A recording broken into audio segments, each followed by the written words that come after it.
नमस्कार दोस्तों, मैं हूं एस्ट्रोलॉजर मीनाक्षी और आज के इस वीडियो में बहुत बहुत स्वागत करती हूं आप सभी धनु राशि वाले जातकों का।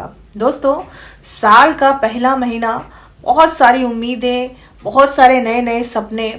तो क्या कुछ मिलने जा रहा है आपको इस साल की शुरुआत में, आइए जानने की कोशिश करेंगे। ये वीडियो आपके लिए बहुत इंफॉर्मेटिव है क्योंकि साल के इस पहले महीने में ही आपके पहले भाव में बुधादित्य योग का निर्माण हो रहा है। सूर्य देव आपकी राशि वाले लोगों के लिए योग कारक ग्रह है और साल की शुरुआत में ही सूर्य देव आपके पहले भाव में है और उनके साथ विराजमान है बुध देव, जो कि बुधादित्य योग बना रहे हैं। तो आपके लिए, आपकी पर्सनालिटी के लिए बहुत ही महत्वपूर्ण रहने वाला है ये महीना। दोस्तों, आप बहुत सारे नए नए रेजोल्यूशन लेंगे। आप अपनी फिटनेस, अपने आप के लिए इस महीने बहुत कुछ करने वाले हैं, लेकिन आपको थोड़ा सा आलस जरूर त्यागना होगा क्योंकि धनु राशि वाले जो लोग होते हैं इनमें आलस थोड़ा ज्यादा होता है, जिस वजह से ये प्रण तो लेते हैं लेकिन उसको पूरा नहीं कर पाते। तो अगर आपने आलस को त्याग दिया तो आपकी पर्सनालिटी में एक नया निखार आएगा। सूर्य पहले भाव में है तो आपके चेहरे में, आपकी पर्सनालिटी में एक आभा देंगे। साथ ही बुध है तो कहीं ना कहीं शिक्षा के स्तर को, आपके सीखने के स्तर को बढ़ाएंगे। नई नई चीजें सीखेंगे, आप नए नए स्किल्स को सीखेंगे, क्रिएटिव बन जाएंगे और आपकी क्रिएटिविटी से आपको धन लाभ भी होगा। अब ये धन लाभ कैसे होगा दोस्तों? सूर्य देव जो है वो आपके 9वें भाव के स्वामी हैं और सूर्य देव 14 जनवरी तक तो आपके पहले भाव में रहेंगे, यानी आपकी पर्सनालिटी में निखार लाएंगे। आप बहुत कुछ सीखेंगे, आप बहुत काम करेंगे अपने ऊपर और बुध देव का साथ मिलेगा तो चीजें बहुत आसानी से आप सीख भी लेंगे। और जब सूर्य देव 14 जनवरी को आपके दूसरे भाव में चले जाएंगे तो भाग्य भाव के स्वामी सूर्य देव आपके दूसरे भाव में यानी धन भाव में जाएंगे तो कहीं ना कहीं आपको धन लाभ जरूर करवाएंगे। धन लाभ के नए नए स्रोत आपको दिखने शुरू हो जाएंगे। हो सकता है कि आप अपनी क्रिएटिविटी से कोई नया काम शुरू करें और जिससे आपको काफी फायदा हो, क्योंकि सूर्य जो है वो आपके भाग्य के मालिक हैं। सूर्य हम सभी जीवों के आत्मकारक हैं और जब वो आपके धन भाव में जाते हैं तो धन को आपके प्रति आकर्षित करते हैं और आपको भी धन के प्रति आकर्षित करते हैं। आपके दिमाग में बहुत सारी आइडियाज आएंगी जिसकी वजह से आप नया काम शुरू कर सकते हैं, नया बिजनेस शुरू कर सकते हैं और आपको उस बिजनेस में मुनाफा होगा क्योंकि आपकी जो स्किल्स है, आपकी क्रिएटिविटी है, आप उसमें लगाएंगे। सूर्य जो है वो क्रिएटिविटी को बढ़ा देते हैं, उसको चमका देते हैं। तो आप मुनाफा तो कमाएंगे ही, आपके काम की लोग तारीफ भी करेंगे। दूसरे भाव में जब सूर्य आएंगे तो पैसा तो आप कमाएंगे, पैसे कमाने के आइडियाज आपको आएंगे, साथ ही साथ आपको सेविंग के भी आइडियाज आएंगे। आप जो पैसा कमाएंगे उसे जमा करने की भी आप सोचेंगे। आप अपने खर्चों को कंट्रोल करेंगे जिस वजह से भी आपकी सेविंग जो है वो बढ़ेगी। तो रुपया पैसा इस महीने आपके प्रति आकर्षित होगा और आपके पास आएगा भी। लेकिन दोस्तों, यहाँ पर जब सूर्य आएंगे तो आपके कुटुंब वालों से मनमुटाव हो सकते हैं, खासकर पिता से आपके मनमुटाव हो सकते हैं। हो सकता है कि पिता से किसी बात को लेकर आपकी अनबन हो जाए या फिर किसी बात को लेकर आप दोनों के बीच में सामंजस्य नहीं बैठे। साथ ही साथ आपके परिवार के प्रति भी आप थोड़े से लापरवाह हो सकते हैं। इस तरह की परिस्थिति सूर्य यहाँ पर आकर बना सकते हैं, लेकिन धन के मामले में ये सूर्य आपको काफी लाभ दिलाएंगे।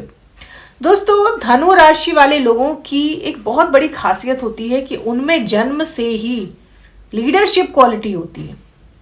परिस्थितियां कैसी भी हो, वो बहुत अच्छी तरह से जानते हैं कि मुझे मजबूती से कैसे खड़ा रहना है। इस परिस्थिति में काफी मजबूत होते हैं, मेंटली काफी मजबूत होते हैं। खुद को तो संभालना जानते ही हैं, औरों को भी संभालना जानते हैं वो। तो अपनी इस काबिलियत को आप इस साल, इस महीने बढ़ाने वाले हैं। हाँ, आपकी एक कमजोरी है जो मैं बता दूं कि आप लोग बहुत जल्दी किसी और से इन्फ्लुएंस हो जाते हैं। किसी ने थोड़ा सा इमोशनल सपोर्ट क्या दिखा दिया, आप उसे अपना समझने लगते हैं, जिस वजह से आप धोखे खाते हैं अपने जीवन में। तो आपको इस चीज को भी सुधारना है नए साल में, नए वर्ष में। अगर आप इन चीजों पे कंट्रोल कर लेते हैं तो ये जो नया साल है ये आपको बहुत कुछ देकर जाएगा। बात करते हैं आपके नौकरी व्यवसाय की। बुध आपके 10वें भाव के स्वामी है और बुध जो है वो आपके पहले भाव में रहेंगे इस महीने। तो आपको आपके नौकरी से भी बहुत अच्छे परिणाम मिलेंगे। ऑफिस में आप कुछ अच्छा परफॉर्म कर सकते हैं। आपके ऑफिस का माहौल जो है वो इस महीने काफी अनुकूल रहेगा आपके लिए। कोई बड़ी अचीवमेंट आप कर सकते हैं अपनी स्किल से, अपनी क्रिएटिविटी से कुछ ऐसा अचीव कर सकते हैं जिससे आपके बॉस जो हैं वो आपसे खुश रहेंगे, आपकी तारीफ करेंगे और आपकी इंक्रीमेंट और प्रमोशन के चांसेस भी बढ़ सकते हैं, क्योंकि बुध आपके 10वें भाव के कारक हैं और 10वें भाव के स्वामी अगर पहले भाव में आकर बैठ जाए तो नौकरी में बहुत ही लाभ होता है। बिजनेस में भी आपको लाभ मिलेगा, नए प्रोजेक्ट मिल सकते हैं, नए नए लोगों से जान पहचान हो सकती है। आप अपनी बातचीत की कला से लोगों को आकर्षित कर सकते हैं जिससे आपको बड़े बड़े डील मिल सकते हैं। तो नौकरी व्यापार के लिए भी ये महीना आपके लिए अच्छा है। स्वास्थ्य की बात की जाए तो स्वास्थ्य आपका इस महीने बहुत ही अच्छा रहेगा, क्योंकि सूर्य आपके पहले भाव में रहेंगे तो आपके चेहरे पे एक आभा रहेगी और चेहरे पे आभा तभी रहती है जब आपका स्वास्थ्य अच्छा रहता है।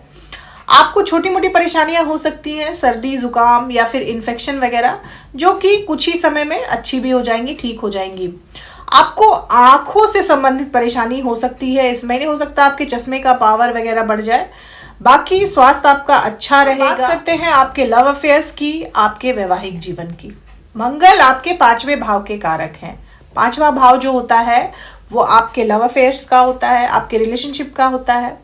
और मंगल अभी आपके 8वें भाव में विराजमान है और 21 जनवरी तक वो वहीं रहेंगे। 21 जनवरी को मंगल देव वक्री होंगे और वो आपके 7वें भाव में चले जाएंगे, यानी आपके विवाह स्थान पे चले जाएंगे। तो आपके लव लाइफ को और आपके वैवाहिक जीवन को काफी ज्यादा प्रभावित करेंगे मंगल देव इस महीने। मंगल आपके 8वें भाव में है, लेकिन शुक्र भी आपके 3रे भाव में है और 28 जनवरी तक शुक्र जो है वो आपके 3रे भाव में ही रहेंगे। तो शुक्र जब 3रे भाव में होते हैं तो कहीं ना कहीं आप नेचर वाइज फ्लर्ट हो जाते हैं, आप लोगों से फ्लर्ट करते हैं, जिस वजह से आपके लव अफेयर्स में परेशानी आ सकती है, आपके रिलेशनशिप में गलतफहमियां आ सकती है। हो सकता है कि जिस चीज को आप हंसी मजाक में ले रहे हो सामने वाला उसे सीरियसली ले और जिस वजह से आपके रिलेशनशिप में परेशानियां आ सकती हैं। तो आपको काफी ध्यान रखने की जरूरत है, रिश्ते में ईमानदारी रखने की भी जरूरत है, नहीं तो बड़ी समस्या आ सकती है आपके लव रिलेशनशिप में। आपके और आपके पार्टनर के बीच में किसी तीसरे शख्स की वजह से गलतफहमी आ सकती है या फिर डिस्प्यूट हो सकता है, इसकी बहुत ज्यादा गुंजाइश रहेगी इस महीने। बात अगर वैवाहिक जीवन की जाए तो वैवाहिक जीवन में 21 जनवरी के बाद आपके समस्याएं आ सकती है, क्योंकि मंगल जो है वो आपके 7th हाउस में रहेंगे। आपके और आपके स्पाउस के बीच में झगड़े बढ़ सकते हैं, डिस्प्यूट बढ़ सकता है, आपके इन लॉज की वजह से ये झगड़े बढ़ सकते हैं, ससुराल पक्ष से आपको परेशानी हो सकती है, क्योंकि मंगल जो है वो 8वें भाव से 7वें भाव में जाएंगे। तो 8वें भाव की एनर्जी को लेकर जाएंगे 7वें भाव में और वहां पर वो वक्री रहेंगे। तो आपके जो झगड़े हैं वो ज्यादातर आपके ससुराल पक्ष को लेकर रह सकते हैं।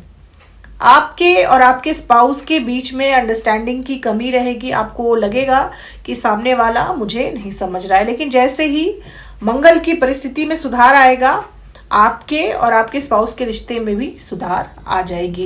लेकिन तब तक आपको काफी संयम रखने की जरूरत है, नहीं तो आपके झगड़े जो हैं वो ज्यादा बढ़ सकते हैं। दोस्तों शिक्षा की बात की जाए तो शनि देव अभी आपके 3रे भाव में है और शनि देव की 3री दृष्टि पड़ रही है आपके 5वें भाव में। तो शनि देव कड़ी मेहनत करवाएंगे आपसे, लेकिन क्योंकि बुधादित्य योग का निर्माण हो रहा है, बुध आपके पहले भाव में है, तो आप जब मेहनत करेंगे तो आपको उसके रिजल्ट भी बहुत अच्छे देखने को मिलेंगे।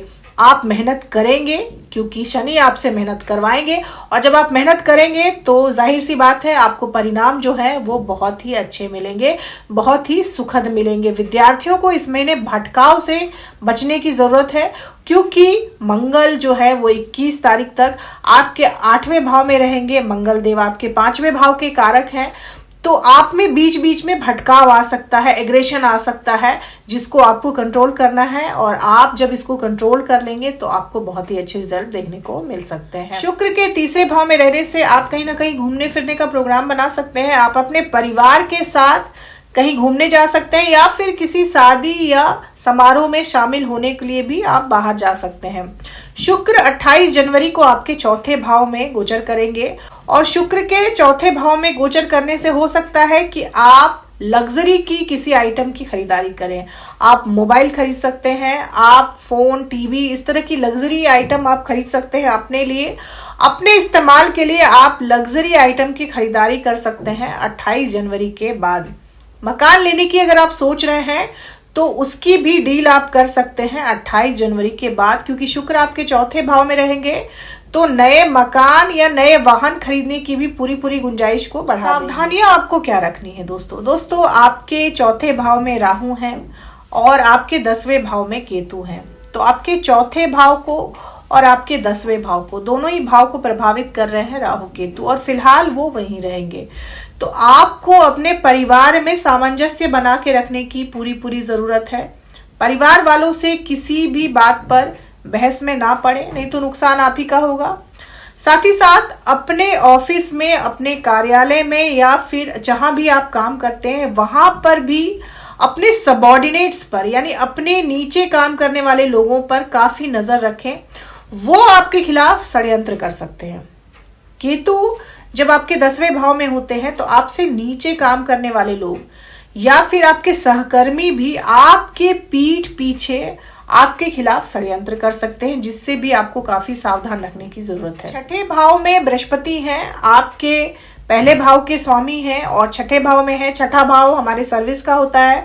तो बृहस्पति शत्रु हंता का काम करेंगे आपके लिए, लेकिन फिर भी आपको सावधान रहने की बहुत ज्यादा जरूरत है, क्योंकि आपके सहकर्मी या आपके नीचे काम करने वाले लोग आपको नुकसान पहुंचाने की कोशिश कर सकते हैं। तो शत्रुओं से, गुप्त शत्रुओं से आपको सावधान रहना है। उपाय की बात करें दोस्तों तो आपको मंगल का उपाय जरूर करना चाहिए, क्योंकि मंगल जो है वो आपकी राशि वाले लोगों के लिए बहुत ही योग कारक ग्रह है और मंगल 21 जनवरी तक आपके अष्टम में रहेंगे। तो मंगल के उपाय आपको करने चाहिए।